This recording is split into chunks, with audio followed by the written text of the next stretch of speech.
las demás organizaciones gremiales de fiscalía, de procuraduría, de defensoría, igualmente de los abogados litigantes que nos acompañan, empleados judiciales.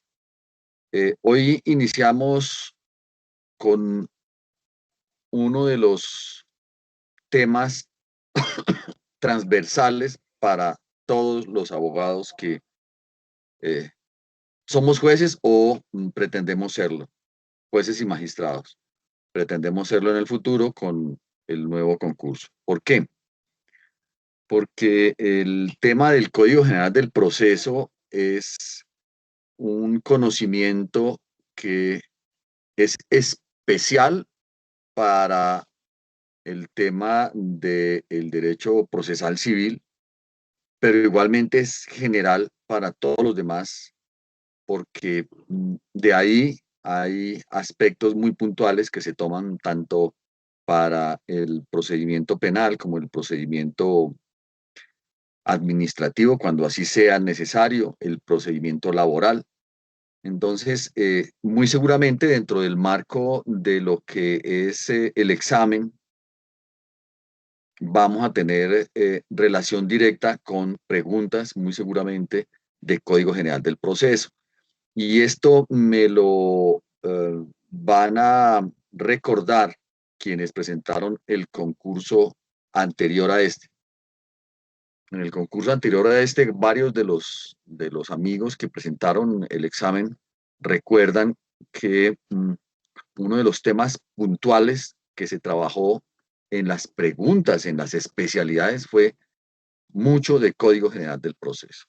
Entonces, así como hemos venido trabajando esos temas que cruzan todas las especialidades del derecho, el Código General del Proceso es uno de ellos. Por eso, Corjusticia ha querido comenzar, eh, no serán estas las cuatro primeras charlas las únicas, porque pretendemos más adelante, antes de que se ejecute o se realice la convocatoria para la presentación del examen, mm, poder acordar con, eh, de acuerdo a los requerimientos que ustedes nos han hecho, los corporados nos han hecho, eh, poder estructurar algunos otros temas y otros, mirar otros aspectos de lo que puede ser esa gran encuesta que corresponde al examen para que podamos abarcar la mayor cantidad de asuntos posible. Por eso, dentro del marco de lo que nosotros debemos trabajar, están estas cuatro primeras charlas sobre Código General del Proceso. Con posterioridad habremos de hacer algunas charlas puntuales en las especialidades. Vamos a trabajar en derecho penal y en derecho procesal penal algunas charlas. Vamos a trabajar igualmente en derecho laboral, mucho más desde el punto de vista del derecho civil, del derecho de familia. Vamos a tratar de completar todo un paquete de eh, recorderis. Este es solamente un recorderis de lo que nosotros debemos saber para presentar nuestro examen. Igualmente, les quiero recordar que quienes sean jueces en este momento y magistrados que deseen hacer parte de Corjusticia, que nos envíen un correo a cjuecesymagistrados@gmail.com, cjuecesymagistrados@gmail.com, y allí podremos a vuelta de correo informarles la manera como pueden ustedes hacerse parte de la Corporación de Jueces y Magistrados sin importar en qué parte del país se encuentren, porque pues lo que requerimos es de su apoyo. Ustedes saben que esto tiene un punto especial, que las agremiaciones necesitan del apoyo de los funcionarios que hacen parte de esa agremiación, en este caso, de el, la Corporación de Jueces y Magistrados. Entonces, los invitamos para que nos acompañen, se inscriban. Quienes tengan un grupo de jueces, amigos en diferentes partes del país, con 5 jueces organizamos el correspondiente capítulo de la Corporación de Jueces y Magistrados en la ciudad para poder a partir de allí lograr el descuento por nómina. ¿Cuánto pagamos los que hacemos parte de Corjusticia? 30.000 pesos mensuales. 30.000 pesos mensuales. Por eso esta clase de esfuerzos tienen razón de ser cuando todos estamos hablando el mismo idioma. Esto es, que agremiados podemos trabajar más y mejores cosas. Y muy seguramente de esto van a salir otros proyectos y otras posibilidades este año y de aquí en adelante. Bueno, entonces, siendo ya la hora prácticamente para dar inicio a nuestra primera charla, nuestro primer conversatorio de este ciclo de Código General del Proceso, hoy habremos de escuchar a la doctora María Claudia Moreno Carrillo, compañera juez de Bogotá, en el tema de fundamentos de la teoría general del proceso y del régimen probatorio. La doctora Moreno Carrillo es abogada de la Universidad Católica de Colombia, especialista en Derecho Procesal y Comercial. También estudió maestría en Derecho Privado y de los negocios de la Universidad Libre. Es conferencista, es formadora de la Escuela Judicial Rodrigo Lara Bonilla y actualmente es juez 36 civil del Circuito de Bogotá. Para ella un caluroso saludo de bienvenida. Igualmente, entonces, de esta manera y de acuerdo a la sistemática que venimos trayendo, vamos a tener un moderador. En este caso es nuestro compañero, el doctor Federico González Campos, desde la ciudad de Villavicencio, quien es miembro de la Junta Directiva de Corjusticia. Doctora María Claudia y queridos amigos, todos atentos para comenzar a trabajar Código General del Proceso. Un abrazo a todos, a la doctora un saludo especial. Doctor Federico, puede seguir, por favor, con los lineamientos de nuestras charlas. Doctor, muchas gracias, queridos colegas, compañeros, jueces, magistrados, fiscales, procuradores. Doctora María Claudia, bienvenida. Una calurosa caluroso saludo de parte de la Corporación de Jueces y Magistrados. Unas breves reglitas para tener en cuenta, unas instrucciones. Pedirle a todos los asistentes que mantengan sus micrófonos cerrados, que por favor mantengan cerrada su cámara, que a medida que van saliendo las inquietudes, las dudas, las preguntas, las vayan escribiendo en el chat, de manera que al final de la charla, del conversatorio, podamos formularlas para que la doctora gentilmente nos las absuelva o dialogue con nosotros sobre el particular. Tratemos de no atosigarla con la pregunta, con peticiones durante la charla para no interrumpirla. Entonces la vamos escribiendo, nosotros la recopilamos aquí y con todo gusto al final, pues, o se la formulamos nosotros o la doctora decidirá de qué manera las vamos a absolver. Entonces, sin más preámbulos, doctora María Claudia, tiene usted el uso de la palabra, el auditorio es suyo. Gracias, doctor Federico. Buenas tardes a todos y todas. Agradezco a los miembros de la Corporación de Jueces y Magistrados, en especial al doctor Hermes Darío Lara, por la invitación a este ciclo de capacitaciones para el concurso que se llevará a cabo el próximo 23 de mayo. Esperemos que sea así. También agradezco a las personas que están invitadas a que estamos en este auditorio. Las preguntas, frente a las preguntas, pues yo considero que es al final las que se logren recopilar para poder absolverlas una a una en la posibilidad de que tengamos dentro de este horario que nos han dado para presentar la teoría general del proceso y de la prueba, lo cual debemos entender que no se puede abarcar en 2 horas todo lo que nosotros vemos en 2, 3 años dentro de nuestra carrera. Aquí trataremos de hacer énfasis en lo más puntual, en lo más preciso y que nos pueda servir especialmente para este concurso. Entonces vamos a hacer énfasis en las situaciones más relevantes. Para lo cual me permito entonces compartir pantalla.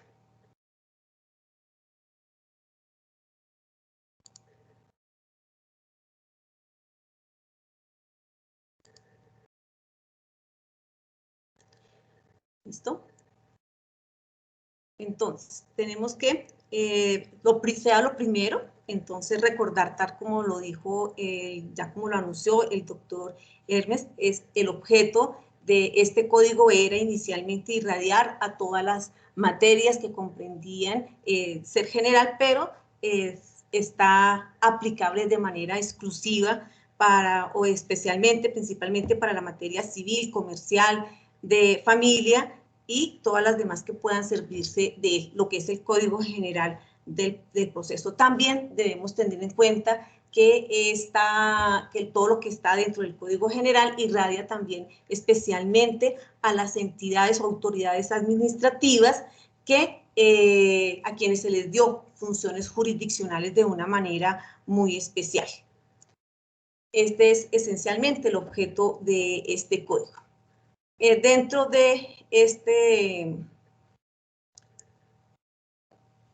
este código tenemos especialmente unas disposiciones generales a las cuales todos debemos atender, porque esto irradia todo lo que es el código general, toda la materia que allí se estudia, y todo lo que no se entienda ya, vamos a ver más adelante que debemos atender estos principios generales del proceso, iniciando especialmente con la tutela efectiva, la tutela jurisdiccional efectiva. ¿A qué hace referencia esta tutela jurisdiccional efectiva? Que es especialmente al acceso a la justicia, es buscar, es solventar, resolver los conflictos de una manera que, tal como lo establece el estatuto, la ley 270, nuestro estatuto, que es que sea pronta y eficaz. Para hacer pronta y eficaz esta resolución de los conflictos, inicialmente nosotros todos conocemos y que tuvimos un conflicto con ello,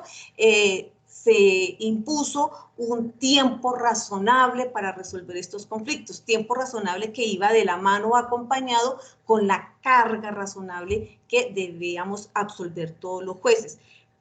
Inicialmente, en primera instancia, que se aplica, que todavía está vigente, que está en el artículo 121 del Código General del Proceso, que es que los trámites que llegan al conocimiento se deben resolver en el término de un año. Un año a partir de cuando, si se admite la demanda para los jueces civiles, si se admite desde el momento en que se admita la demanda, se contabilizará este año, si no, y solo si no, se admite dentro del término de los 30 días.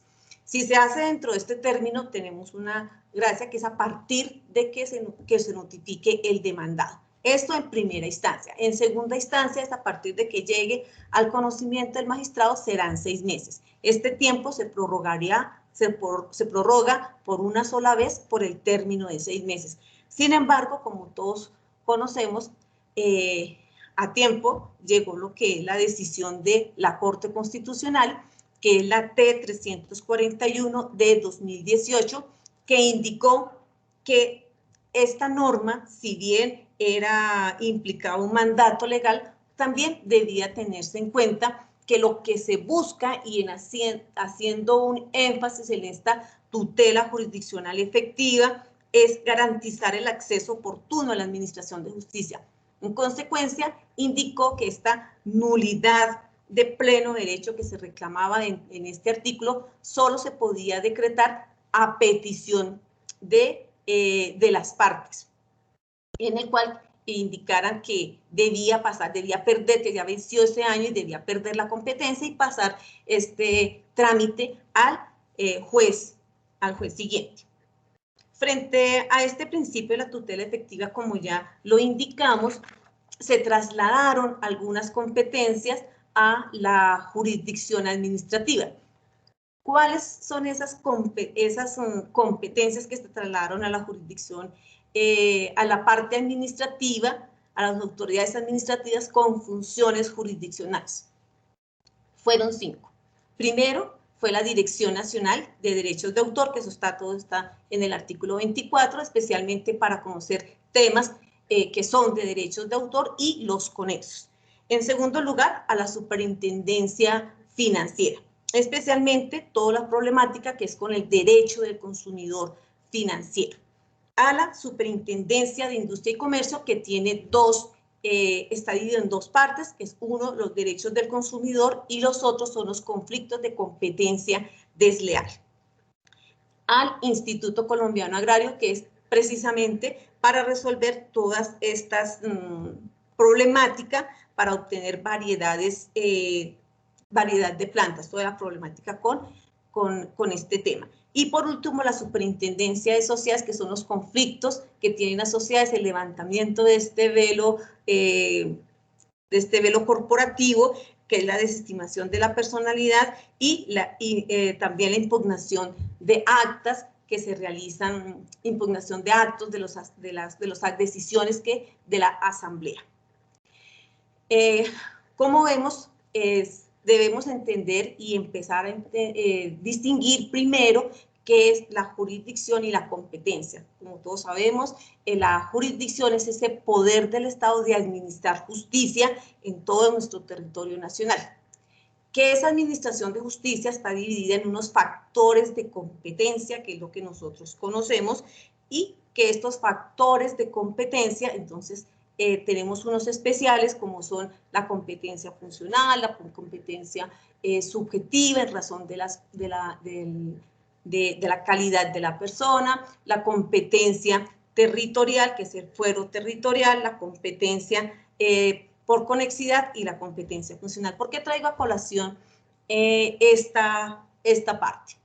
Porque se han presentado o se han suscitado diferentes controversias en razón de la competencia, para lo cual traigo a colación especialmente unos conflictos de competencia con estas entidades en las cuales se le indicó, se le dio esta competencia funcional en razón de la materia, pero esta competencia es a prevención, es decir, si la persona puede desear ir a que atiendan sus peticiones, que atiendan sus demandas ante estas entidades que son especializadas en estos temas, pongamos la Superintendencia de Industria y Comercio en punto de la competencia desleal, o de las supersociedades en punto de estos conflictos que se suscitan entre las diferentes sociedades, o la justicia, o acudir a nosotros a la justicia ordinaria. Para el caso, traigo a colación un auto que es el AC 925 del 2020, en el cual precisamente existió un conflicto de competencia, se suscitó un conflicto de competencia entre la Superintendencia de Sociedades y el Juzgado Primero Civil de Circuito de Magangué, en razón de quién era el competente para conocer un caso de responsabilidad, de un proceso verbal de responsabilidad por el administrador. Debemos tener en cuenta inicialmente que el artículo 24 indica claramente que esta entidad administrativa que asume la competencia, o que si se acude allá, entonces se abroga esa competencia jurisdiccional y toma el lugar del juez, el cual debió conocer de este asunto, y debe tramitarse bajo esa cuerda procesal que debe tramitarse ese asunto, es decir, si es un verbal sumario, o verbal, dependiendo si es de mayor o menor cuantía, pero asume esa competencia. En este caso, entonces se indicaba que quién debía ser el competente para resolver este asunto. La superintendencia indicó que era la justicia ordinaria propuso el conflicto de competencia, se indicó que ese conflicto de competencia lo conociera era la Corte Suprema de Justicia, y la Corte Suprema de Justicia indicó, un momento, la superintendencia toma el lugar de ese juzgado, de ese juez, como si fuera un par. Si toma esa posición como si fuera un par, entonces es el juez también de allá de Magangué, Bolívar. Y si es el juez de Magangué, Bolívar, quien debe suscitar ese conflicto de competencia es el superior funcional. Luego, si es el superior funcional, entonces tendrá que ser el Tribunal Superior de Cartagena. ¿Qué nos quiere señalar y qué quiero yo indicar con eso? que si bien es cierto, nosotros antes conocíamos en Bogotá todos los conflictos, éramos el superior o consideramos que era el superior cuando era un verbal sumario, éramos un verbal de menor cuantía, consideramos que éramos el competente porque la superintendencia de sociedades o de industria y comercio estaba ubicada en Bogotá.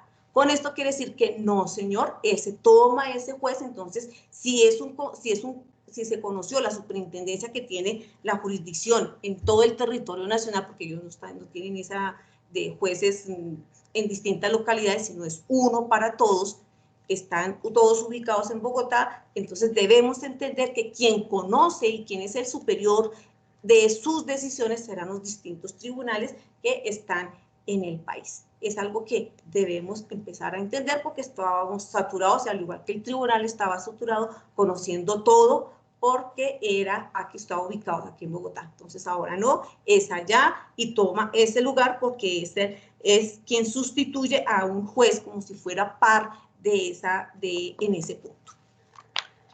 En punto y continuando con lo que son los conflictos de competencia, una decisión que hoy en día y que es la que estamos conociendo y que es completamente inverso a lo que acabamos de decir, que ya con esta decisión, entonces ya sabemos que es el juez que está allá y que asume ese conocimiento y que allá van a empezar a conocer todos los jueces civiles de circuito, de las decisiones de cada una de estas autoridades administrativas, sociedades,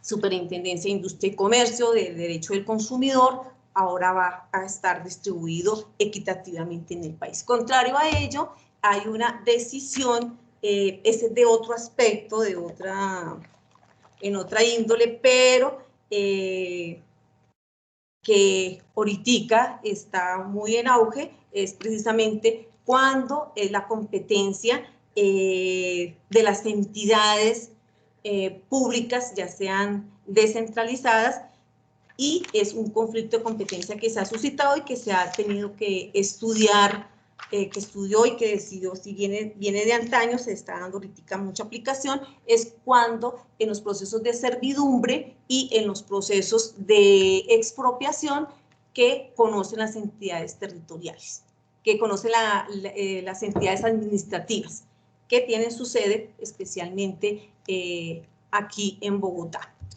En esta se trae a colación una decisión en la cual la Agencia Nacional de Infraestructura, la ANI, indicaba que pues antes se pensaba o se creía que la competencia en estos puntos que son del fuero real, que es de la servidumbre y de expropiación, era el lugar donde se encontraba el bien inmueble.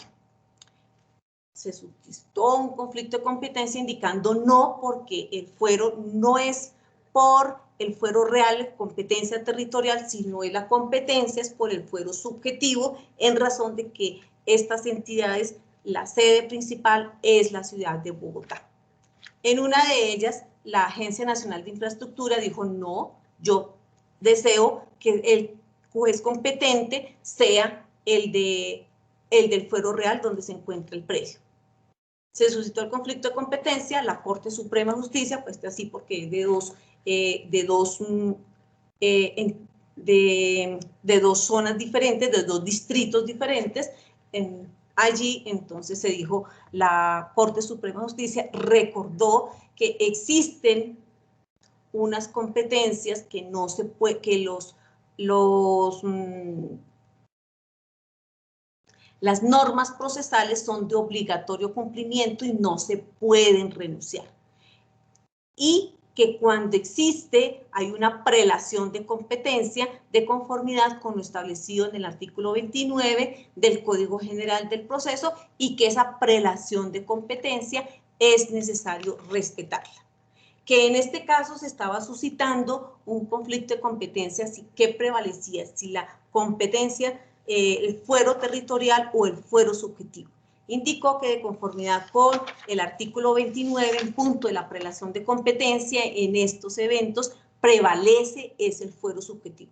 Motivo por el cual la ANI no podía indicar a su antojo, a su capricho, decir, no, yo deseo que sea el territorial, no, porque existen unas normas procesales que son de orden público, que son de obligatorio cumplimiento, y debe tenerse en cuenta entonces esa prelación que está establecida especialmente en el artículo 29, en la cual prevalece la subjetiva sobre la territorial y después prevalece la de conexidad, teniendo en cuenta y recordando que sobre esta es la improrrogabilidad de la competencia, motivo por el cual no podía entonces a motu propio indicar que por capricho de él podía decir cuál era el juez que era competente.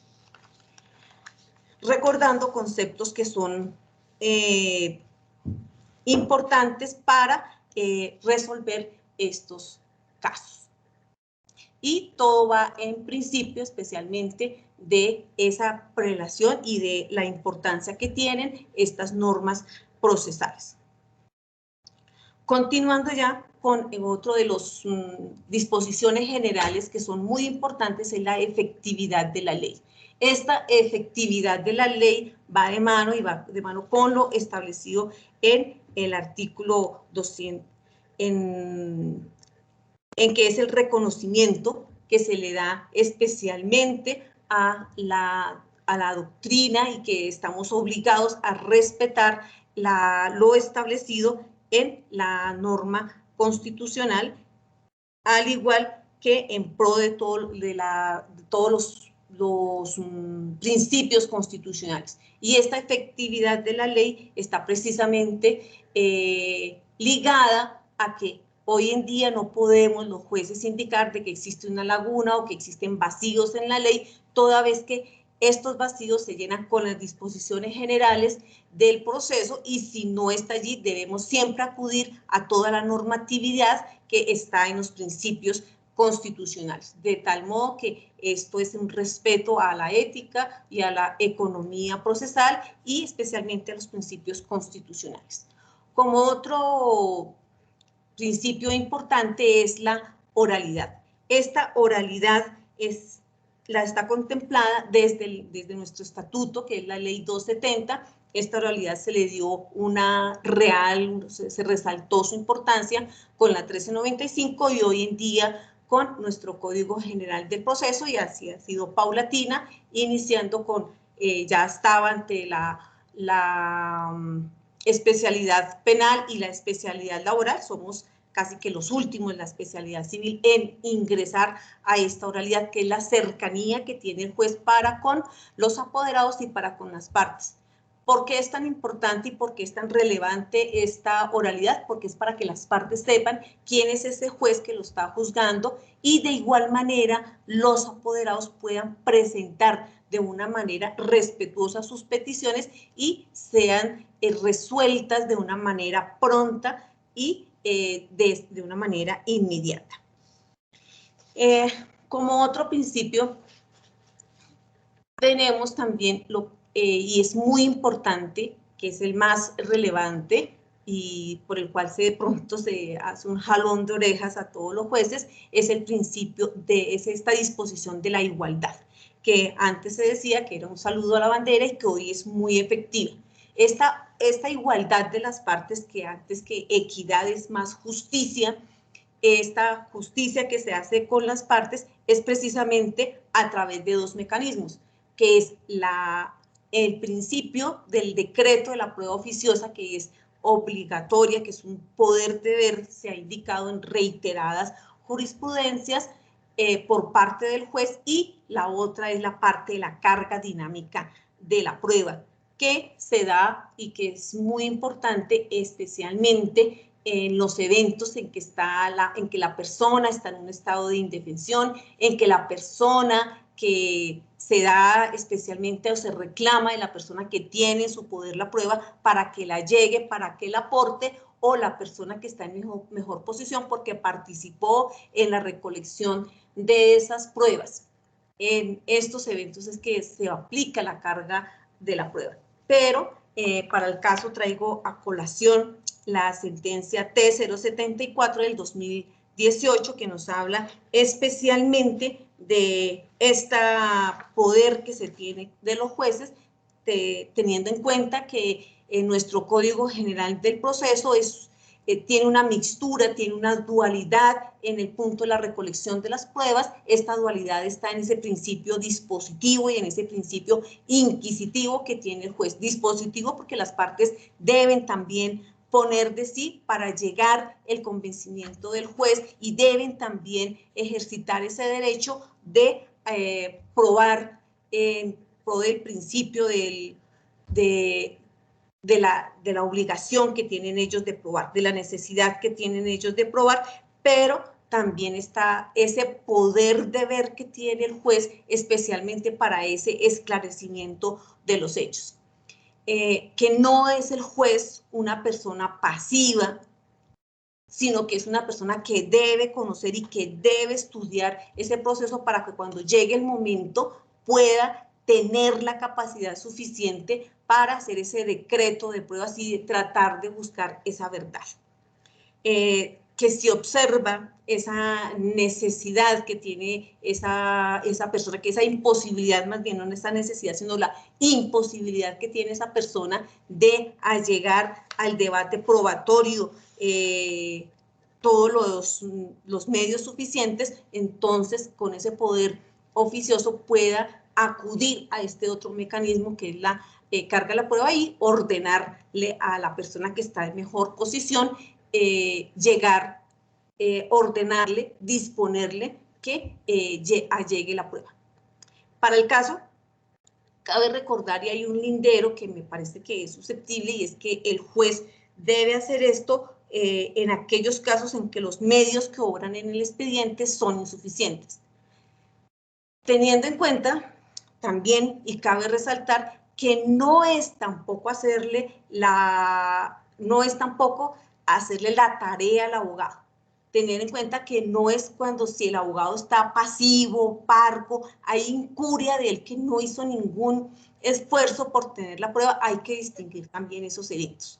Que no es tampoco que si el abogado estuvo pasivo, que si no hizo no tomó ninguna medida para acreditar esos hechos, el juez también debe llamar la atención en esos momentos. En este caso, hoy en día, cuando se solicita o cuando se reclama un amparo de pobreza, es ahí cuando podemos hacer uso de esa carga dinámica de la prueba y decirle a la persona que a la otra parte, si está mirando el contexto y cada caso particular, trasladarle esa carga de la prueba a él. En eso opera especialmente el principio de legalidad, es hacer justicia, es mirar cómo se puede hacer justicia a través de este punto. Otro es el punto de la legalidad. En esta legalidad es acudir a lo que establece, no es más sino que recordar lo que nos ordena el artículo 230 de la Constitución Nacional, que el juez está obligado a la doctrina, a la ley, a la jurisprudencia. Y es especialmente a esta doctrina probable, que es de los órganos de cierre, que debemos recordar que cuando tres decisiones sobre un mismo tema, que están tratando un mismo tema, debemos nosotros entonces acudir a ella, cuál es la forma o qué nos dice frente a la resolución de ese tema, cómo se resuelve este tema. Esa es la legalidad y también a tener en cuenta esos precedentes y esas sentencias unificadas también de la Corte Constitucional, que en muchos casos irradia cada uno nuestros diferentes códigos, nuestros diferentes temas, como en el caso civil, irradia en muchas decisiones, ya sea de seguros, ya sea de responsabilidad extracontractual, irradian mucho, debemos entonces atender esas reglas y subreglas que allí se pueden dar para poder resolver varios de nuestros litigios. Estos principios procesales y criterios orientadores no solamente inspiran ese ordenamiento procesal, como ya dijimos, para llenar esos diferentes vacíos, sino que también son importantes en pro de la resolución de nuestros procesos. Esto en grandes rasgos sobre la teoría general del proceso. Ya adentrando en lo que nos corresponde, que es el derecho probatorio, tal como lo anunció el doctor Lara, el derecho probatorio es una ciencia que atañe a todas, irradia a todas las especialidades, porque es la ciencia que estudia y especialmente la forma en cómo ingresa, la forma de valoración de la prueba, la aportación de la prueba, el decreto de la prueba. Para lo cual debemos entender y comprender qué es probar. Probar es precisamente demostrar, establecer, justificar o permitir o dar a conocer la verdad. Es extraer la verdad. ¿Qué es definitivamente probar? Es esa reconstrucción que se hace de un hecho para llegar a dar una certeza a la atendiendo todas las consideraciones y es de sacar de la ignorancia a un juez de qué fue lo que pasó. En esto de probar existen unos grados de persuasión que si nosotros recordamos algo sobre una pregunta sobre este tema, sí estaba dentro del examen. ¿Qué son esos grados de persuasión? Estos grados de persuasión se indica que son estos tres: duda, tengo la duda, el juez tiene la duda cuando inicia un proceso, cuando se hacen esos actos de introducción, que es la demanda, y con al llegar la prueba, entra en una duda y viene la contraparte con ese acto de contradicción y también allí establece unos mecanismos de prueba, unos medios de prueba. El juez cuando inicia a conocer un proceso está en esa ignorancia y está la duda. Esta duda, y cuando después de que recolecta, en esa recolección, en ese recaudo probatorio, es cuando va despejando esta duda para poder emitir una decisión. Pero para poder emitir esa decisión, ¿qué debe tener el juez? Debe tener certeza de qué fue lo que pasó. Debe tener una certeza que esa reconstrucción de los hechos que se realizó debe ser, es realmente una reconstrucción, es similar, si no es idéntica, es igual a lo que realmente pasó. Esta duda que se tiene no puede ser simplemente caprichosa, sino que debe realmente que las partes no hicieron los esfuerzos suficientes para despejarla y el juez la tiene. En estos eventos es cuando el juez se allega o se aprovisiona de esta facultad oficiosa para intentar despejarla. Pero sí, dentro de estos mecanismos probatorios se llegó simplemente a tener un gran material que puede ser significativo de afirmar, o un gran material de no afirmar los hechos que se están probando. Estamos ante la probabilidad. Hay una gran probabilidad de que esto sea cierto, o hay una gran probabilidad que estas pretensiones que me plantearon no sean ciertas. Si existe esa gran probabilidad de pruebas a favor, pero que no resuelven el asunto, que no están dándome una, de verdad, tengo un asomo allá de duda y que no he podido resolver, acá en esta probabilidad se tendrán que desestimar lo que la parte ha querido llegar a probar. Esa decisión irá a ser totalmente desfavorable a la persona que no hizo el gran esfuerzo, que no pudo realizar el gran esfuerzo de llevar al convencimiento del juez de qué fue lo que pasó. Es así como de este aforismo del onus probandi se dice de quien no prueba que lo hizo mal o que lo hizo de manera imperfecta, pues obtendrá una decisión totalmente desfavorable a lo que él ha pretendido en ese proceso. La única con la cual el juez debe llegar a una sentencia es con la certeza. Si llega con la probabilidad, deberá resolver, se indica si hay varios material probatorio que se inclina hacia una parte, pero no resuelva la duda, deberá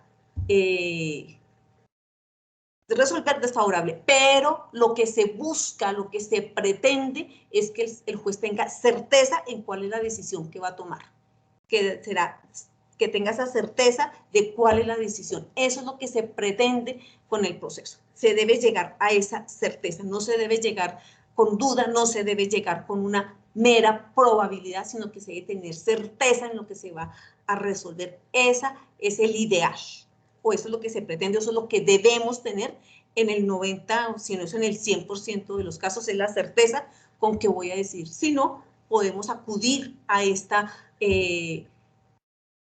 medios probatorios oficiosos.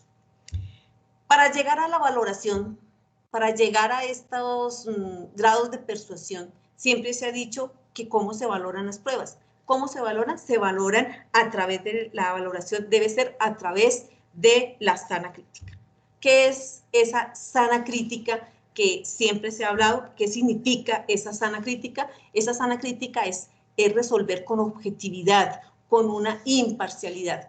Y siempre que se dice que se resuelve con una objetividad y con una imparcialidad es porque se acude a 3 eventos. ¿Cuáles son esos eventos? Esos eventos es la lógica, esos eventos son la ciencia, esos eventos es con las máximas de la experiencia. ¿Cuál es la lógica? Es esa argumentación deductiva, inductiva, de la cual hemos ya estudiado en este curso, en esta capacitación, que de pronto seguiremos estudiando y que es precisamente esos razonamientos, esas inferencias lógicas que nos llevan a una premisa mayor, a una premisa menor y a una conclusión que es lo general. Pero que de ello hay más que hemos repasado en este curso de capacitación, es esa argumentación lógica, que ese estudio lógico de esos hechos y que un razonamiento que nos va a llegar a resolver un asunto. Se indica también a través de la ciencia. ¿Cuál es esa ciencia? Es ese correcto entendimiento de esos estudios acudiendo a la razón. Esa ciencia, ¿quién nos la trae para esos eventos en que se hace tan necesaria, que se puede resolver a través de los diferentes peritos, que son los que conocen y los que le llevan al convencimiento del juez de lo que no conoce, o a cuando acudimos a los diferentes documentos científicos o documentos de revistas indexadas para estudiar un caso que debemos entrar a resolver. Esa es la ciencia, cuando citamos esas doctrinas que están allá y que son de público conocimiento, esos documentos científicos que están en nuestra comunidad, también eso es ciencia. Y las máximas de la experiencia, que son esos eventos repetitivos que todos conocemos, que es de simple persuasión y que todos sabemos que si llega a pasar algo, que si llega a ocurrir un evento, por ejemplo, en una unión marital de hecho, que si los dos señores salen, el señor está embarazada, tiene un hijo, pues existiría indudablemente una unión marital de hecho entre ellos. Esos son máximas de la experiencia, es un evento repetitivo, es algo que está y que es de fácil entendimiento. Acá, entonces, vamos a mirar cuáles son los principios de la prueba, que también es algo que es muy importante y que todos debemos recordar. Aquí hacemos recordar conceptos que son necesarios. Dentro de estos conceptos hay muchos, o la doctrina trae muchos, los más comunes son estos 12 que tenemos acá. De estos principios, entonces, es la necesidad de la prueba, es que toda decisión, volvemos a repetir, debe estar necesariamente fundada en esos medios probatorios. Si alguien no llevó ningún medio probatorio, el juez pues tampoco va a entrar a hacer un decreto de prueba si entró en incuria ese abogado de una necedad, allá no será una necesidad, sino una necedad de acreditar un hecho, pues no podrá salir una decisión que sea avante, por cuanto ya sería algo, estaríamos en la imposibilidad. El siguiente es el principio de la unidad de la prueba. Este principio de unidad de la prueba es que la prueba, todo lo que se consigue debe ser apreciado el juez en conjunto. Esa apreciación de todas, no es las pruebas del demandante, no son las pruebas del demandado, no son de las pruebas oficiosas. Hay una cosa rara, porque esta no es ella está hablando de pruebas y ayer hablaron que era de procedimiento civil. Oh, perdón. Doctor, por favor le pido que mantenga el micrófono cerrado y si hay dudas, inquietudes, preguntas, al final de la exposición las resolveremos. Disculpe mi error. Bueno,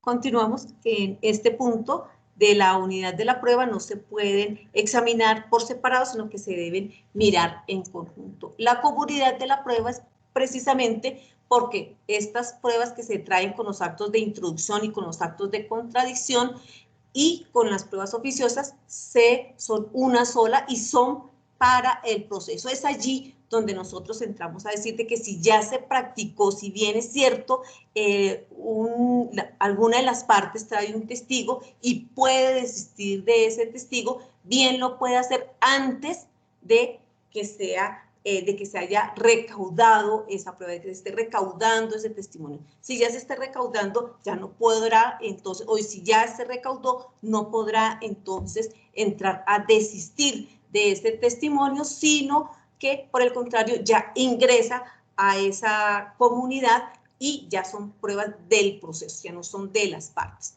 En punto de la contradicción de la prueba es precisamente que todas las pruebas que llegan debe correrse traslado necesariamente a la otra parte para que permita entonces intervenir y entrar a contradecir, así sean pruebas por hechos sobrevivientes, que son los que se allegan después de las oportunidades legales, o son esas pruebas de pronto oficiosas y que llegan, que se pueden aportar, que interesan al proceso solamente en esos eventos que sean posteriores a esas oportunidades procesales. Estas pruebas sobrevivientes también debe darse traslado a la otra parte.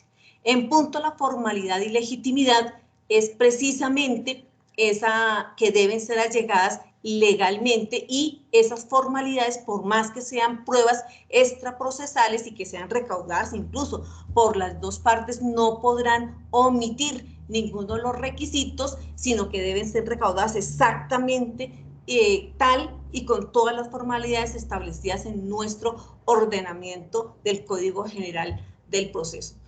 La originalidad es que debemos acudir siempre y debe intentar acudirse siempre a la fuente. Por eso no es en esta originalidad, por eso es que no son dables los testigos de dichos, sino son los testigos, esos terceros que dieron cuenta de los dos. Siempre debemos acudir a esa originalidad de dónde es que se obtuvo esa prueba. Es muy importante en este punto, cuando se habla siempre de testigos, preguntarles el porqué de su conocimiento, el porqué de ese dicho que aquí nos estará informando. En punto la libertad es que sí, los apoderados pueden acudir a cualquiera de los medios probatorios para poder llevar al convencimiento del juez de ese hecho que se está alegando, pero atendiendo al siguiente, que es esa pertinencia y esa conducencia de la prueba. En punto nos pasamos acá a la preclusión y a la eventualidad, es que esa preclusión son las oportunidades en que se está recaudando la prueba, de ser entre esos momentos que para el demandante va a ser con la demanda y al momento de escoger las excepciones, y para la parte pasiva será, o para el demandado será en el momento de contestar la demanda. En punto de los hechos dispositivos o inquisitivos, debemos entrar entonces a recordar lo que ya dijimos, que es lo que ya se había recordado, que el dispositivo es el que las partes pueden llegar a hacerlo, y el inquisitivo es cuando el juez hace ese traslado de la carga a la prueba o llega a disponer una prueba de oficio. Dejé de últimas la inmediación de la prueba, que es algo que se ha escuchado, se ha indicado que se ha perdido mucho con esta virtualidad, que la verdad no es algo tan cierto que se haya perdido con la virtualidad, en razón a que ¿qué es la inmediación? Es que el juez esté presente en ese recaudo de prueba. Si nosotros recordamos años atrás estas pruebas, sí, muchas veces el juez estaba en escuchar los testimonios, en muchas ocasiones sí, en muchas ocasiones no, porque se recibían diferentes audiencias al mismo tiempo. En esa inmediación no podemos indicar de que los jueces van a estar a toda hora y en todo momento en el recaudo de las pruebas, porque ¿en dónde nos quedarían las pruebas extraprocesales que allegan las partes y en las cuales el juez no está? Ahí no habría inmediación y tampoco es una vulneración al derecho. En la inmediación, si hablamos de la inmediación cuando se habla de una segunda instancia, que es una facultad, un derecho que tiene la parte, cualquiera de las partes, en apelar esa decisión, en segunda instancia nunca hay inmediación de la prueba. No es que sea algo que es un principio que está ahí, pero no es un principio que sea de una connotación inminente que pueda vulnerar los derechos de las partes. Sin embargo, este es un principio que es totalmente válido, en la cual la parte es la obligación del juez estar atento a diferentes circunstancias. También debemos tener en cuenta que en punto de la virtualidad, esto estaba previsto ya de entrada en el Código General del Proceso y ya muchos ya estábamos recibiendo pruebas precisamente de manera virtual y sin que esto no nos impidiera nada. ¿Qué pasa con esa inmediación? ¿Qué pasa con esta virtualidad? Pensaría yo que lo que pasa es que debemos aprender cómo es ese recaudo, debemos aprender cómo es ese comportamiento, debemos anticiparnos a ese comportamiento que tienen hoy en día apoderados y partes y testigos dentro del proceso. Debemos mirar, observar, debemos poner reglas fijas, claras, al momento de fijar la fecha, cómo es que se va a hacer ese recaudo de prueba, cuáles son las reglas que se fijan para ese recaudo de esa prueba, que la persona debe estar debidamente conectada, que la persona debe estar sola, que debe garantizarse esa lealtad, esa transparencia que debe existir entre las partes. Y debemos recordarlo antes de iniciar nuestra audiencia y al momento de recaudar esa prueba también debemos hacer ese ejercicio y hacer uso de todos los poderes que nos indica el código para poder hacer ese recaudo y hacer esa inmediación de una manera correcta. Es algo que la práctica nos irá enseñando. De igual manera, también sobre este punto, ya lo había indicado en una sentencia STC 672 del 2019 de la Corte Suprema, en la cual un abogado se quejó que no había podido, es en un caso pues, que no había podido llegar a emitir sus alegatos de conclusión y que motivo por el cual no había perdido, no había podido alcanzar el vuelo que lo iba a llevar y que entonces no se perdió esa inmediación y que debía repetirse, en lo cual después de una exposición, la Corte Suprema le dijo que es algo más sensorial y que bien se podía recaudar tan solo con a través de los diferentes medios tecnológicos como es la llamada y el WhatsApp. Adentrándonos ya en cada uno de los medios de prueba, traigo solamente algunos que me parecen relevantes, entre ellos es el interrogatorio de parte. El interrogatorio de parte que de cierta forma se resaltó, era algo que ya estaba, pero que se resaltó con el Código General del Proceso, que no era necesariamente para obtener una confesión, obtener o extraer todo lo que va en contra de la parte, sino que es más para ese convencimiento y para dar firmeza al juez sobre conocer de primera mano cuáles son o cómo son esos hechos que allí de qué trata el proceso que está conociendo. ¿Esto en qué evento se da?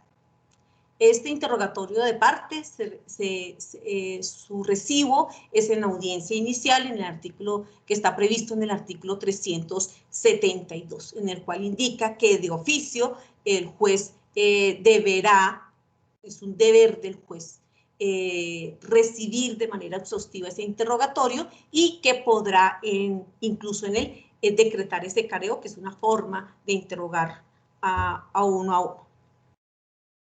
En los abogados tenían unas serias falencias en la interpretación de este artículo, especialmente porque el artículo indicaba que si alguna de las partes no asistía y sin perjuicio de las consecuencias probatorias de su inasistencia, la audiencia se llevaría a cabo y su apoderado, quien tendría la facultad para confesar, desistir, conciliar y transigir, y en general la facultad de disponer del derecho.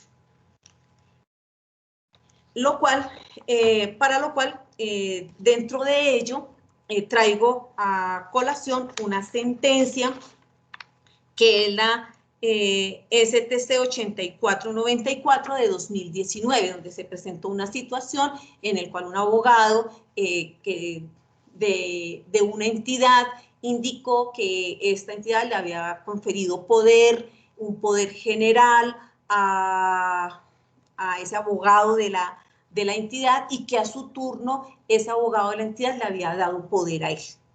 Y que ante la inasistencia de este apoderado, que tenía el poder general de conformidad con el artículo 74, entonces al darle el poder, él podía llegar a absolver el interrogatorio. Motivo por el cual el juez de instancia le dijo que no, señor, él no podía participar, que él era simplemente un apoderado especial que acreditara esa escritura pública donde él tenía esa facultad, y él dijo que no, que porque así lo indicaba el artículo 372. Motivo por el cual el juez pues se mantuvo en su decisión, y este señor viene e interpone la acción de amparo. ¿Qué manifestó entonces en esta oportunidad el doctor Haroldo Wilson Quiroz Monsalvo? En esta decisión indicó que las normas deben interpretarse de manera sistemática. Es cierto, se ha indicado que los abogados, los apoderados tienen esa facultad de confesar, pero ¿en qué momento? En los momentos establecidos en el artículo 193, al momento de presentar la demanda, al momento de contestar la demanda, pero que solamente quien puede absorber el interrogatorio es el apoderado general, si así lo tiene y si así lo dispone.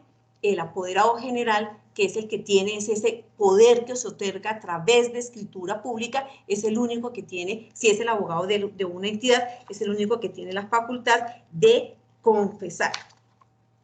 También lo pueden hacer las personas naturales si tienen esa capacidad suficiente para comparecer directamente al proceso, mientras que los incapaces o los menores de edad lo podrán hacer a través de su representante legal. Pero el interrogatorio lo absolve, en ese caso puntual, es la persona natural, en todos los eventos, la persona natural, si es una persona natural, o el apoderado que tenga esa escritura pública en caso de ser una entidad. No se había interpretado de forma indebida ese artículo.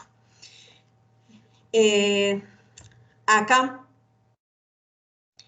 también se indica en esa decisión que, de ser así como lo entendió el apoderado, entonces no existiría una inaplicación de esas sanciones procesales que hay por inasistir al interrogatorio de parte, teniendo en cuenta que si no lo realizan en audiencia 372, bien lo podrá hacer por causa justificando su inasistencia en la audiencia del 373 si asiste a ella, pero debe de todas maneras absolverse ese interrogatorio. En punto a los requisitos del interrogatorio, estos están previstos en el artículo 202, que es que debe indicarse, debe hacerse a través de juramento, debe enunciarse a la parte que debe contestar esas preguntas, que si no contesta o si es evasivo en esas preguntas, se tendrán como un indicio en su contra. El interrogatorio siempre será oral, y en el 203 vemos que es el juramento. Retrocediendo al artículo 198 del Código General del Proceso, es del caso resaltar también que cuando se trata de personas jurídicas debemos enunciar esa salvedad, que si asisten deben tener pleno conocimiento de esas del tema sobre el cual se va a tratar, no puede manifestar limitaciones de tiempo que no eran sus funciones, que debe tener un pleno conocimiento de todo esto, del hecho, de lo que se le va a preguntar, del tema que se está tratando, y no simplemente indicar, sabes de que se indica que no conozco, no son mis funciones, ese era otro representante, entonces ahí se tendrá como una evasiva. Quien ya dejó de ser, sí, que en ese momento estaba un representante, hoy está otro, debe tener ese pleno conocimiento. En punto, otra pregunta que también está, otro hecho, otra situación que siempre se pregunta en los exámenes es sobre la divisibilidad de la confesión. La divisibilidad de la confesión es que si la parte, o sea, de lo que indica la parte se debe mirar en todo su contexto, se debe mirar esas circunstancias de tiempo, modo y lugar y cómo él las expresa. Que si le estoy preguntando, por lo menos en un ejecutivo, usted debe, pues el lógico va a decir que sí debe, pero que debe hace más de 10 años. De manera que si propuso la excepción de prescripción, debe decir sí, él manifestó que sí debía, él desde el inicio de la contestación no ha negado la deuda, lo que pasa es que está prescrita. Debe entender en ese contexto y no simplemente ya confesó que él sí debía y por lo tanto ya quedó, no, porque no podemos obligar a la persona que diga mentiras. Él sabe, es consciente que debe, lo que pasa es que ya prescribió. Debemos entenderlo en ese contexto. También debe tenerse en cuenta que si se recibe el interrogatorio y hay un litisconsorte facultativo y hay un litisconsorte necesario en los dos eventos, si alguna de las personas manifiesta o indica que no conocer un hecho o se contradicen entre ellos, cada uno se tendrá, ya no como que se efectuó un interrogatorio, sino que se está realizando, es una declaración de un tercero, se debe mirar como un testimonio.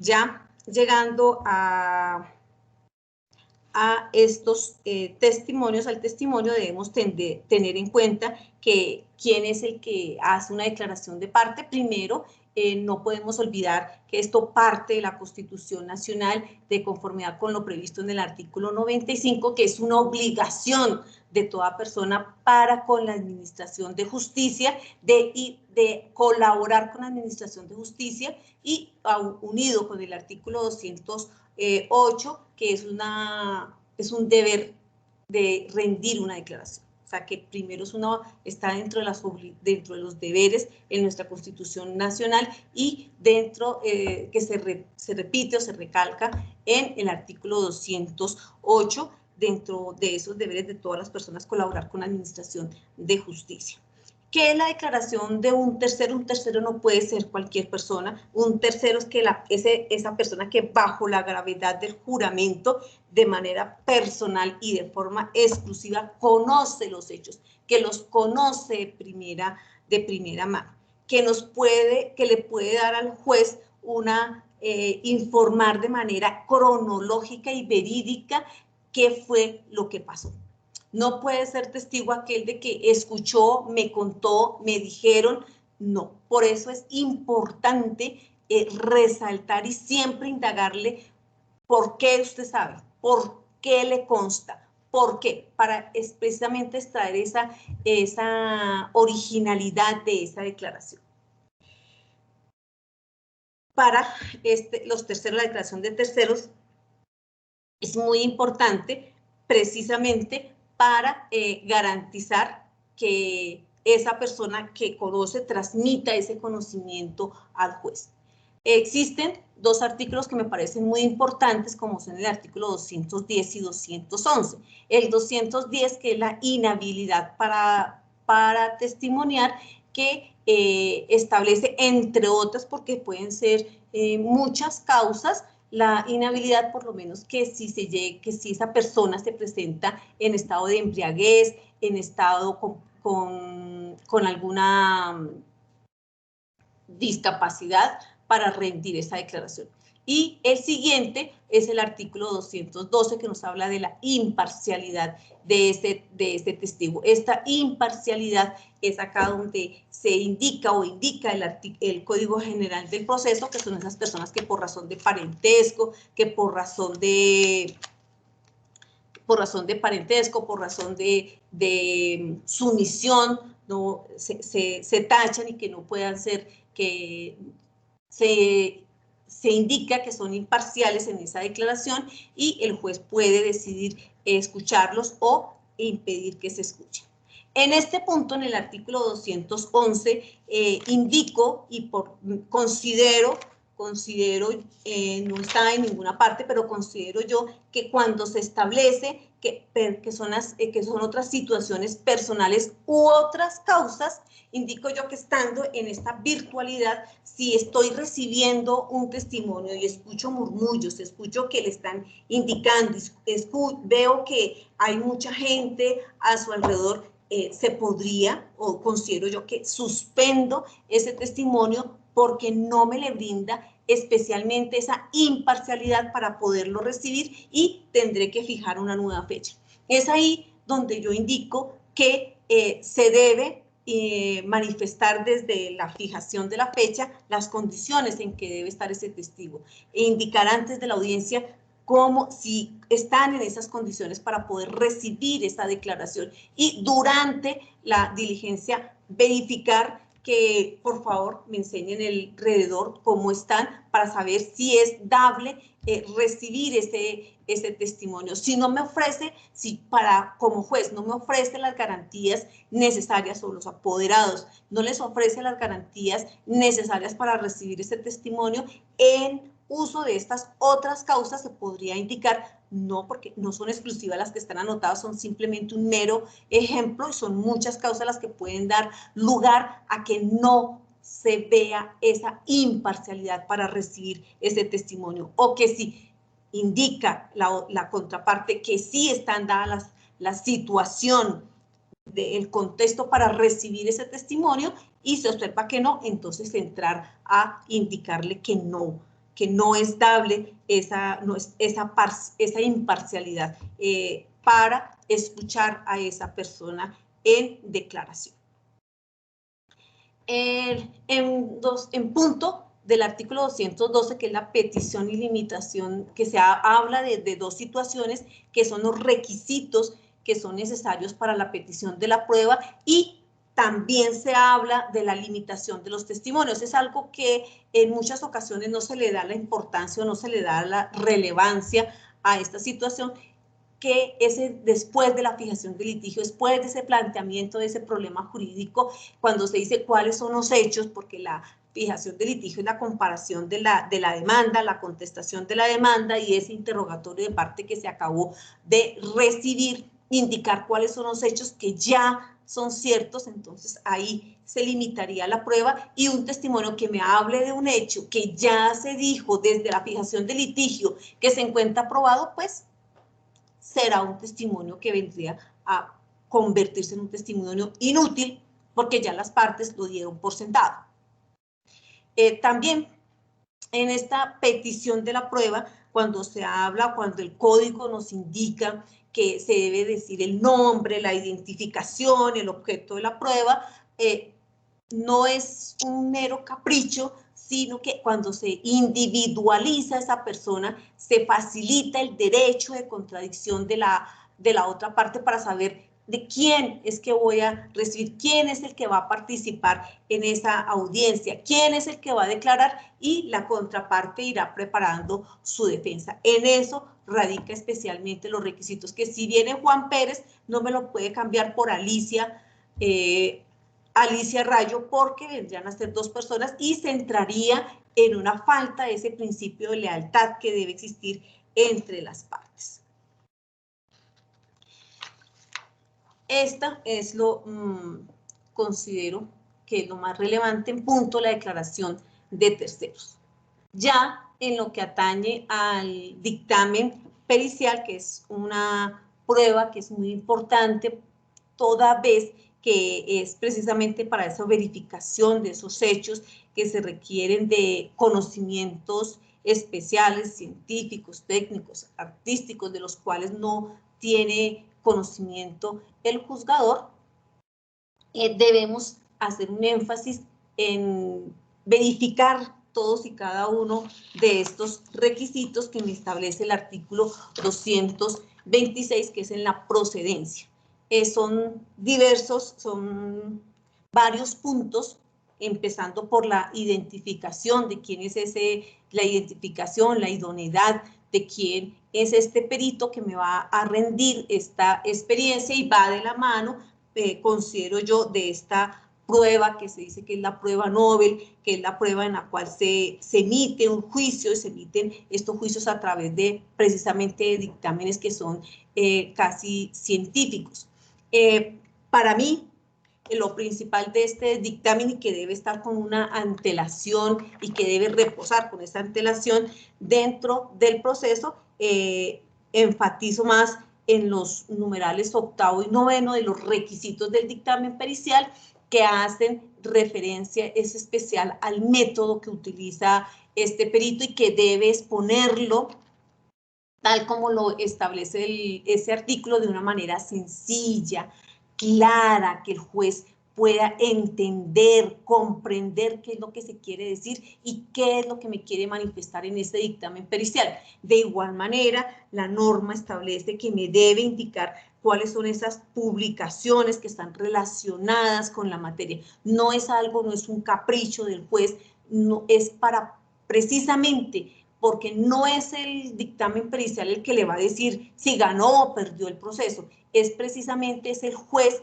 con esa antelación que debe conocer ese dictamen pericial para poder entrar a cuestionarlo, para poder entrar a verificar esas notas, esos estudios que realizó, si es verdad que ese método existe, si es verdad que ese método está dentro de esa comunidad científica, si es verdad que es aceptado, si es verdad que existe esa literatura, en qué se apoyó, en quién se apoyó, porque puede que es un solo perito que es sobre una sola materia, y que ese perito sí puede pedir, indicar quiénes fueron las personas que le colaboraron en el momento, en el evento en que estaba realizando, en que estaba elaborando ese dictamen, para poder así que su contraparte ejerza esa contradicción. Debe estar con la suficiente antelación a la presentación de esa prueba. Es así como es muy importante entonces que el juez pueda verificar esos métodos y esa literatura que él presenta. Debemos recordar que esos dictámenes no son infalibles, ni lo que allí se diga es palabra verdadera, sino que se debe mirar con un criterio de observar, y por lo menos si el juez no sabe, si podemos hacer una comparación o por lo menos una verificación de esos dichos y de ese método que él establece ahí. Y especialmente hacer un énfasis, usted trajo o usted ese método también lo utilizó en otra parte, también, o es cada que presenta un dictamen pericial varía el método. Entonces debemos como ser un poco, aquí se exige del juez un poco ese cuidado que se debe tener al analizar cada uno de estos dictámenes periciales que son presentados por los expertos. Dentro de estos dictámenes periciales, uno de los más que se utilizan en la parte civil, es precisamente los dictámenes cuando se exige que cuando se va a realizar una indemnización o cuando se van a mirar cuáles son los ingresos de una persona, o para poder valorar o entrar a determinar en diferentes fases, especialmente en la responsabilidad extracontractual, para poder entrar a determinar ese quantum que se va a establecer. Frente a estos dictámenes o certificaciones que piden los contadores, traigo a resaltar la sentencia SC 20950 del radicado 00497 del 12 de diciembre del 2017, en el cual especialmente el doctor Providencia, que fue emitida por el doctor Ariel Salazar Ramírez, el magistrado, quien indicó que especialmente cuando se trate de personas naturales que no están obligadas a llevar una contabilidad, esa sola certificación no sirve, no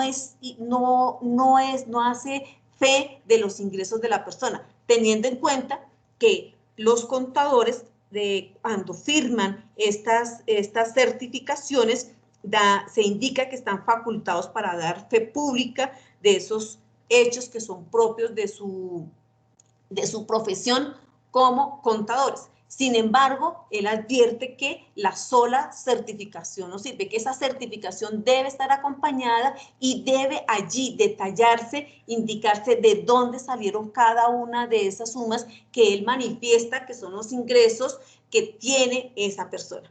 Tanto los ingresos como sus egresos. Debe ser esto esencialmente detallado. Y que si no viene, que si no es aportada de esa forma, que si no está soportada más bien de esa forma, entonces este dictamen no tendrá ningún valor probatorio.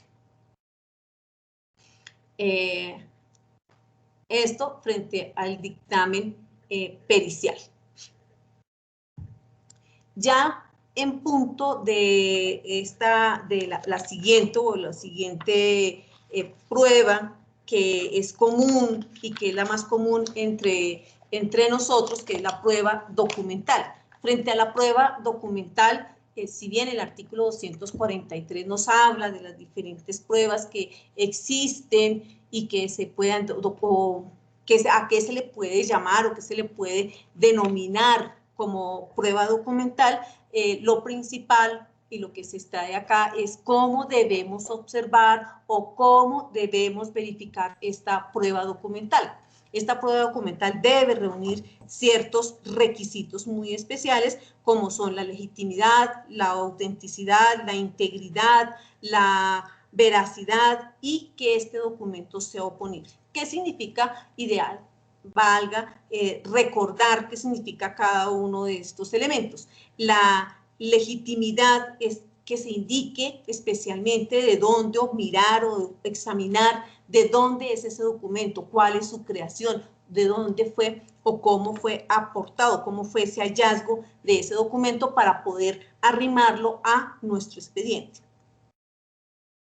En punto de la autenticidad que está prevista en el artículo 244, es mirar es especialmente verificar quién es el autor de ese documento, indagar quién es el autor de ese documento, no como aparece la imagen, que aparece simplemente un rasgo con una firma que puede realizarse a través de cualquier documento o cualquier hecho mecánico, pero debemos verificar, que se nos indique quién realmente es ese autor, porque puede ser que la persona que se señale no sea, o puede ser que se indique otra persona o que la persona a quien se le atribuya ese documento haya sido ya cuestionado.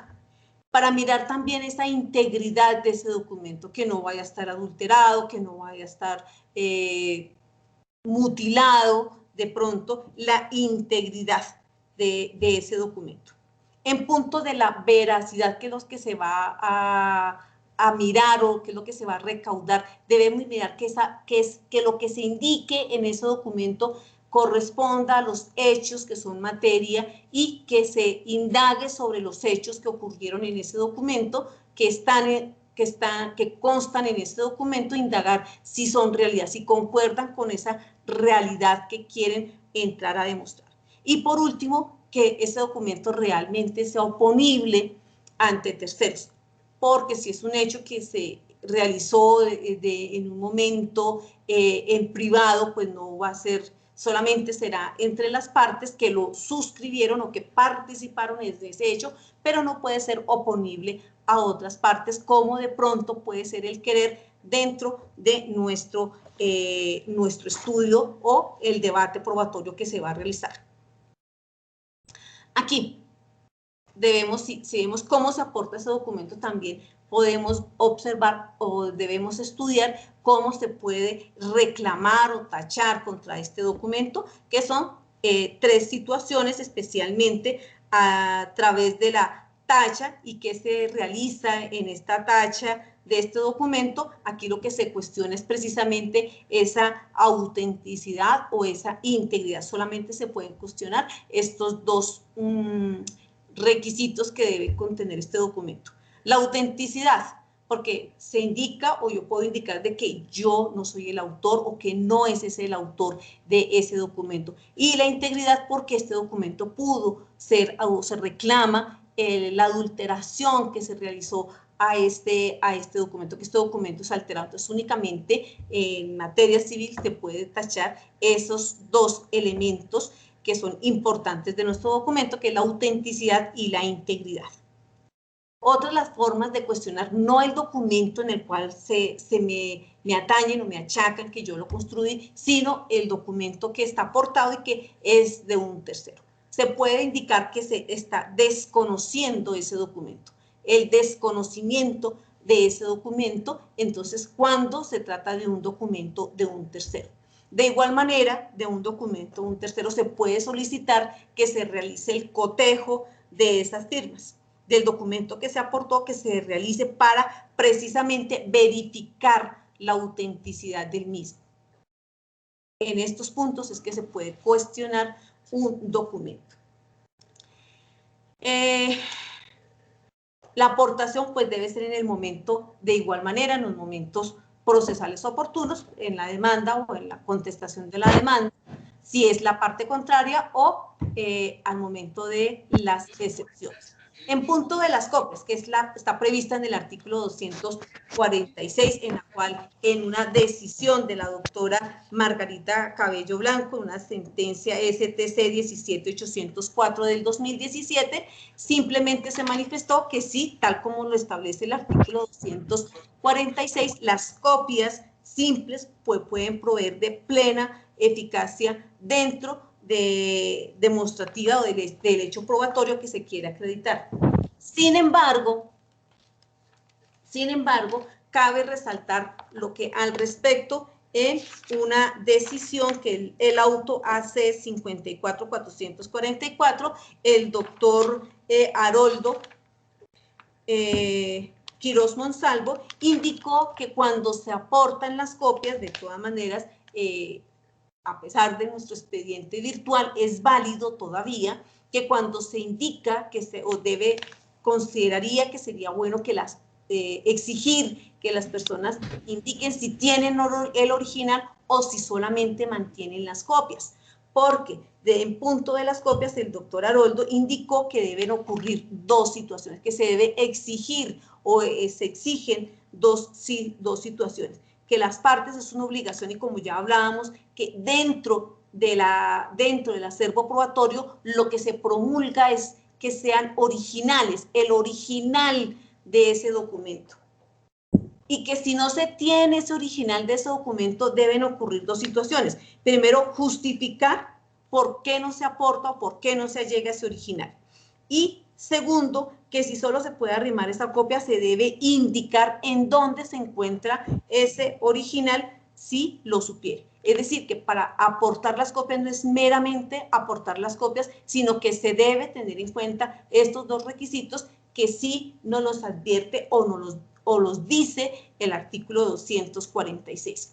Entonces es afirmar dónde está el original y si no, entonces justificar por qué, de igual manera justificar por qué no se allega a su original. Es necesario que, pese a que tenemos un expediente virtual, es necesario tener en cuenta esto si en alguna oportunidad se nos presenta. Otro es el artículo 247 del Código General en punto los mensajes de datos, en los cuales, de conformidad con esta normatividad, indicaba que la impresión en el papel de un mensaje de datos sería valorada, tendría el mismo valor de un documento. Sin embargo, cabe recordar que frente a este aspecto y especialmente a los pantallazos de WhatsApp, que son los que por lo general nos llegan impresos, la sentencia C604 de 2016 nos indicó que no, señor, que cuando es un mensaje de datos, no solamente debemos hacer alusión a los WhatsApp, sino a los correos electrónicos que en muchas ocasiones nos llegan impresos, solamente se deben tener es como un indicio, que en este sentido lo que se vulnera dentro de estos mensajes de datos es el principio de la integridad del documento.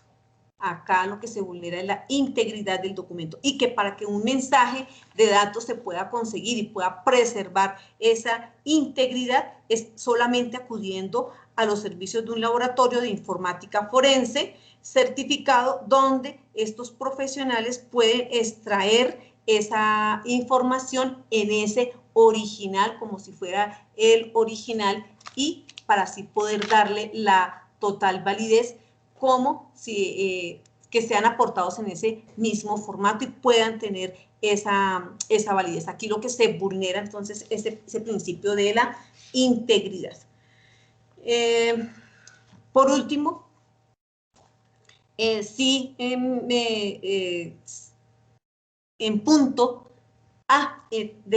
acabando lo que de los artículos que están en la diapositiva, es el artículo 253, cuando el Código General del Proceso, que ya se traía del Código de Procedimiento Civil, el artículo 253, en que nos habla una fecha cierta. Todos esos documentos privados, ¿cómo se puede tener que la fecha que contienen estos documentos privados es una fecha cierta? Es solamente si estos fueron presentados ante alguna autoridad pública, si de pronto alguno a manera de ejemplo, si alguno de los que suscribió este documento falleció, entonces se puede tener a partir de ese momento que la fecha de ese documento es cierto y de alguna manera, de alguna forma o un hecho relevante que pueda dar fe de que ese documento sí fue suscrito en la fecha que está contenido en él. Entonces, es ahí cuando podemos hablar de que la fecha que contiene ese documento es real, es verdadera. Así, debemos también por último, y algo que es lo que hoy en día llega mucho a los juzgados y que va a seguir llegando, que va a ser el pan de cada día, es especialmente la factura electrónica como título valor. Frente a esta factura electrónica como título valor, hay una providencia que me pareció muy importante y que se debe estudiar de una manera cuidadosa y que del Tribunal Superior de Bogotá, del doctor José Alfonso Izaza Dávila, es del 16 de abril de 2021. En esta providencia él nos hace un recuento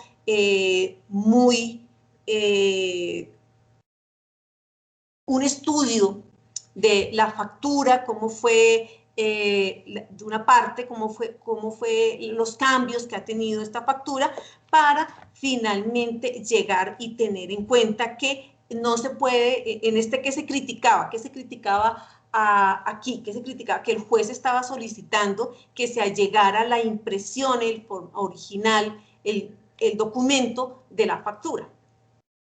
Aquí el doctor Alfonso nos indica, nos dice que no, que eso no se puede exigir el documento, el papel, pues porque no es lógico, estamos ante una factura electrónica que es de conformidad con el decreto 1154 de agosto 20 de 2020, lo que se preserva, que se preservan todo el rigorismo de esta factura, que allí se preserva precisamente esa integridad,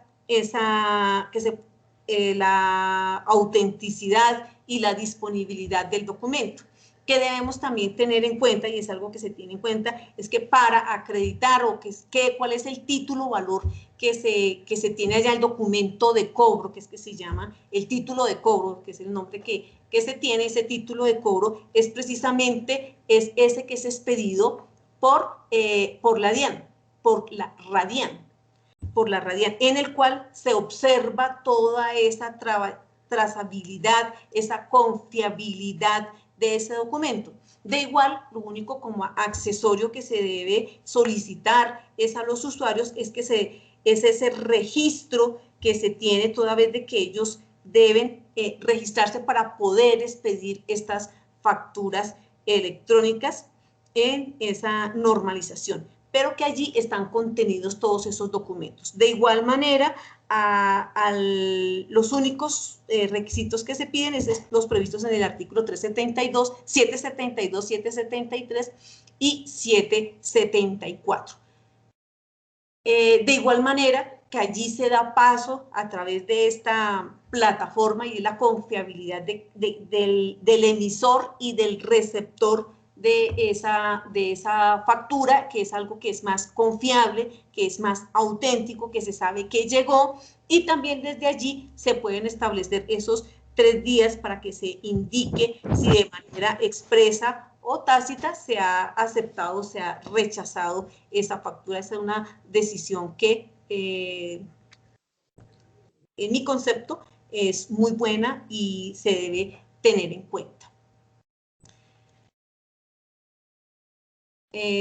Esto era lo que tenía preparado para el día de hoy. Espero que haya sido de bastante utilidad y especialmente para el concurso para el cual estamos todos convocados. Muchas gracias.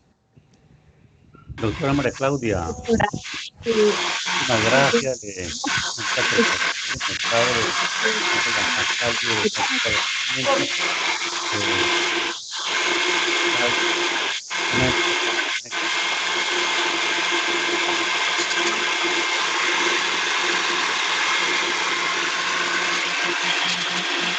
Parece el micrófono, hay mucha interferencia. Se le oye muy mal, doctor Federico. Doctor Federico, por favor, les agradecemos silenciar los micrófonos a todas las personas.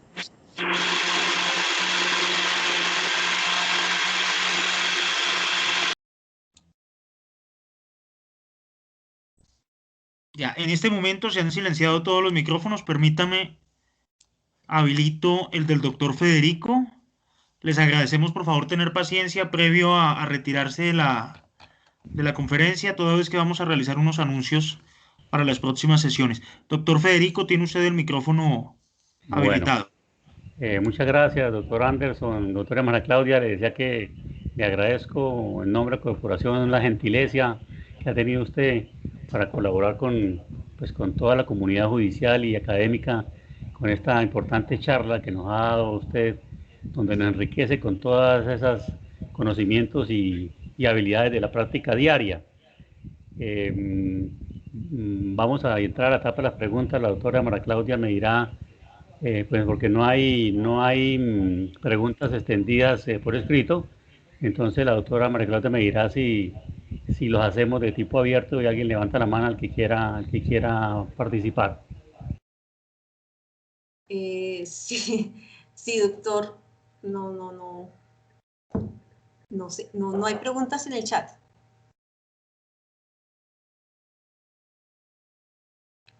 Está en silencio su micrófono, doctor.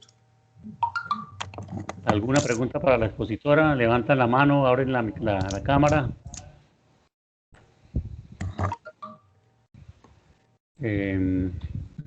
Aquí están hablando de la competencia de prevención, que si puede hablar sobre la competencia de prevención, pero no veo muy clara la pregunta. Doctora, están tal vez volviendo a preguntar sobre la competencia de prevención en materia de tutelas.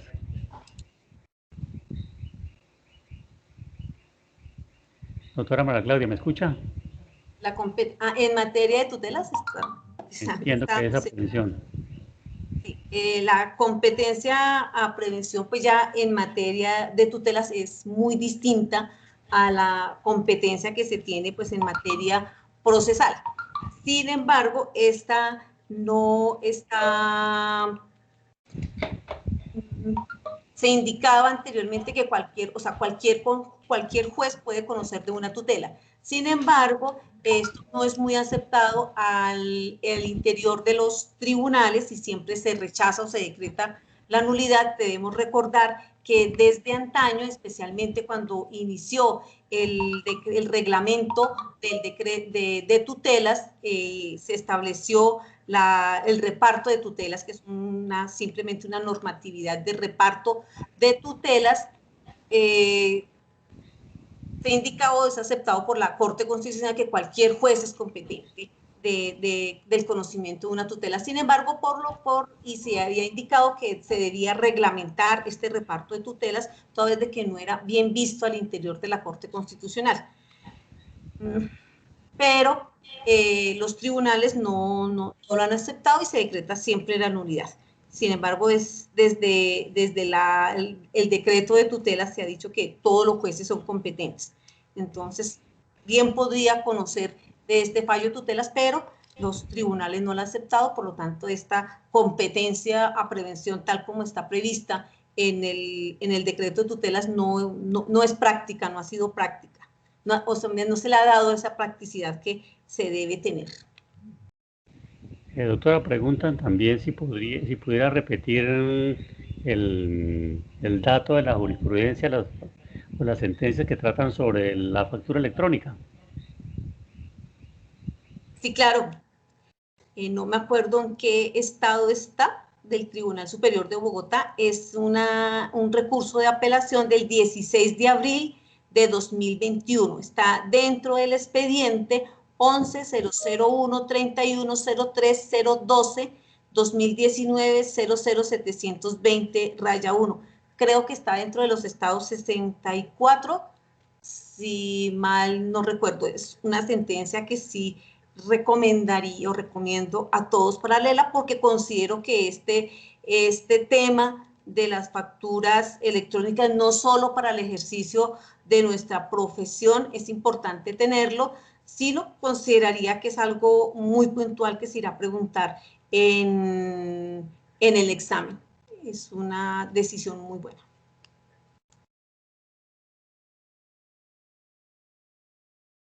Doctor, está en silencio su micrófono, doctor Federico. Doctora, pregunta un asistente si le puede volver a hacer unos breves comentarios sobre el valor proletario de audios y videos. Doctora María Claudia. Sí, señor. De audios, valor probatorio de los audios y los videos. Sí. De igual manera, debe revisarse todos y cada uno de los elementos que se hablaron, que es la legitimidad, la autenticidad y la integridad. Si estos audios y videos fueron allegados en la plataforma o de la forma en que se recibieron, no se puede, y si no son criticados, pues como siempre decimos, no fueron tachados de falsos, entonces tendrán pleno valor probatorio si se allegaron de su manera integral. De lo que se habló y que se indicó que se tenía como indicio era especialmente de la prueba electrónica que fuese allegada que se extrae, que se imprime sobre el papel, el cual se le da un valor simplemente como indicio. En lo demás será tenido en cuenta como plena prueba si no fue controvertida, si no fue demeritada, si no fue cuestionada en su momento procesal. Le preguntan, doctora, si puede de manera más despaciosa decir la radicación de la sentencia sobre las facturas electrónicas. Me disculparán, por favor. 11-001-131-03-012 2019-00720-1. Auto del 16 de abril de 2021. Es reciente. Otra inquietud frente al día a día del trabajo nuestro es que pregunta el juez primero por de familia de Bolívar Mangangué si le puede hacer una breve reseña sobre el asunto de la presentación o envío del título ejecutivo. ¿De qué, perdón? Del título ejecutivo, de los títulos ejecutivos en los procesos ejecutivos, ahora que estamos trabajando virtualmente. No, o sea, hablar del título ejecutivo, empezando creo que está para mañana, de los procesos especiales. Sobre el envío del título. Tal vez la inquietud es la que tenemos la mayoría de los que estamos en la rama judicial en los procesos civiles, acerca de esa discusión sobre si el título ejecutivo se envía En la escaneado. Sí. Sobre este asunto ya lo ha indicado, incluso en repetidas ocasiones, el Tribunal Superior de Bogotá, que no se hace necesario y tal como yo lo indicaba, todos los documentos deben ser allegados en original. Si nosotros solicitamos que el título ejecutivo, la letra, cheque, pagaré, pues porque ya no hay problema con la factura porque es electrónica, que se llegue, que se aporte en ese original. Creo que debemos empezar a tomar la práctica de indicarle a los apoderados que deben conservar el original, el original, no solamente de esa prueba como son los títulos ejecutivos, sino de todas las pruebas que se lleguen, porque en cualquier momento, y es algo que puede suceder, que puede llegar, el apoderado solicite o reclame la presentación, quiero ver el documento, quiero ver el título, pero inicialmente no, teniendo en cuenta que existe ese derecho de contradicción, que existe ese poder de contradicción, que si yo realmente desconozco este título, puedo llegar entonces a tacharlo de falso, o que si considero que de pronto no tiene ese documento, puedo solicitar la exhibición de ese documento. En lo demás, si la parte realmente no cuestiona que es el demandante quien tiene el original, vería como innecesario y complicarnos un tanto la vida para solicitarlo.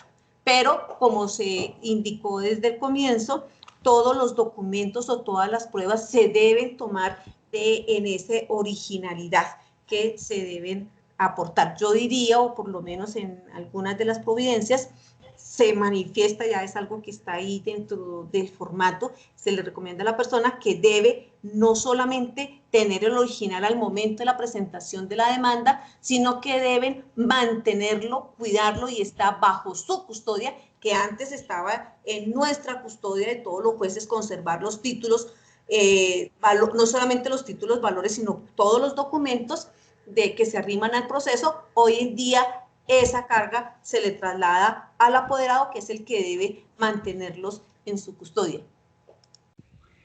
Pregunta el doctor Germán Cuervo Aparicio, que si de acuerdo a lo dispuesto por la jurisprudencia por usted referida, por asimilación se podría aplicar a procesos laborales la, entre comillas, nómina electrónica como un medio probatorio.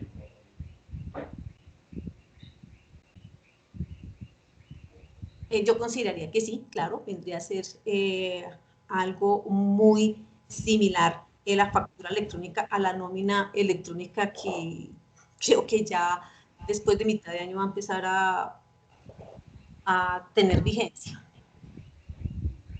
Bueno, aquí hay una que es una derivada de la anterior, pues voy a formularla para que de pronto haya mayor claridad. Pregunta la doctora Carmen Rosa Garrido, que qué pasa si el juez falla con la virtualidad una letra que el demandante no la tiene en original, sino en copia, y el juez no la hizo traer, no la pidió en original, y el demandado no sabía que no la tenía en original.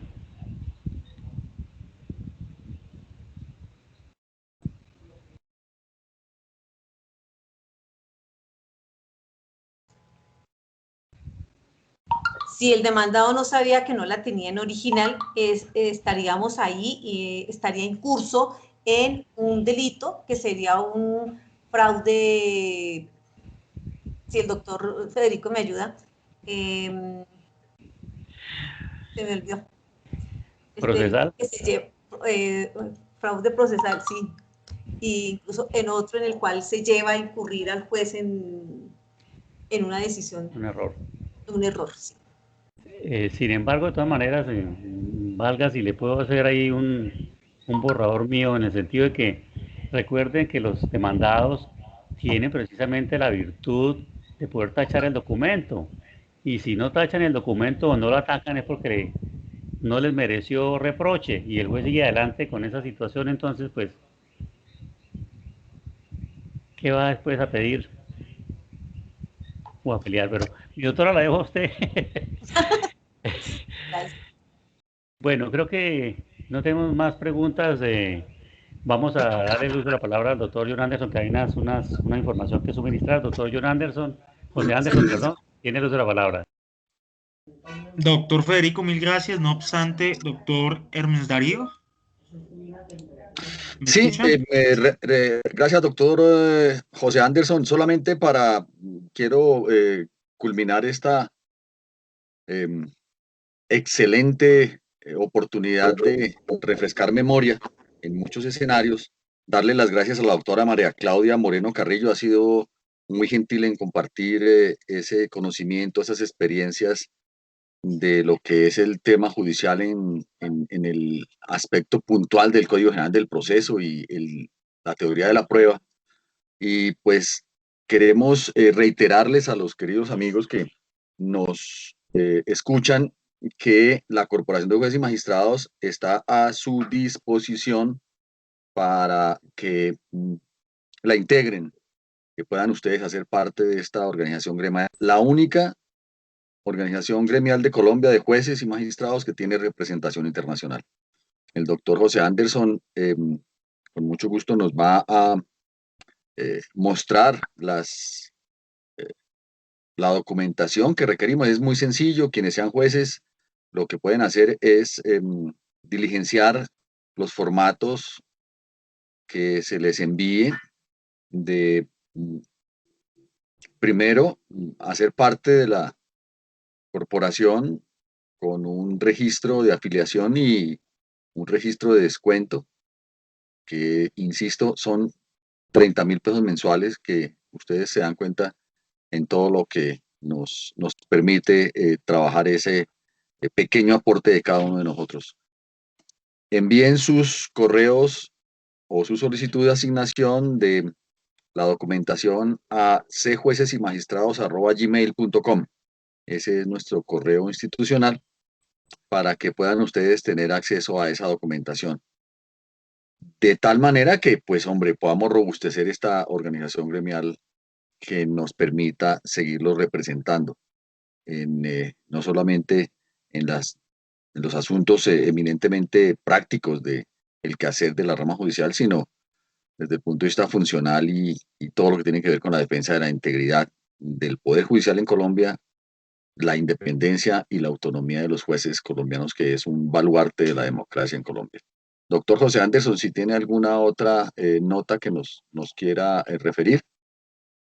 No sin antes invitarlos mañana, 6 de la tarde, no lo olviden, para continuar con estas charlas sobre el Código General del Proceso. Doctor José Anderson, entonces, por favor, despida esta sesión. Doctor, mil gracias a usted. Un especial agradecimiento a todos los profesionales del derecho que nos acompañaron en la sesión de hoy. Enseguida les estamos compartiendo en el chat de la videoconferencia los dos archivos indicados, el formulario de inscripción para la corporación y el formulario donde se autorizan los descuentos a realizar, o el descuento a realizar cada mes de 30.000 pesos. Una feliz noche para todos. Mil gracias. Bueno, damas y caballeros, cerramos entonces el evento.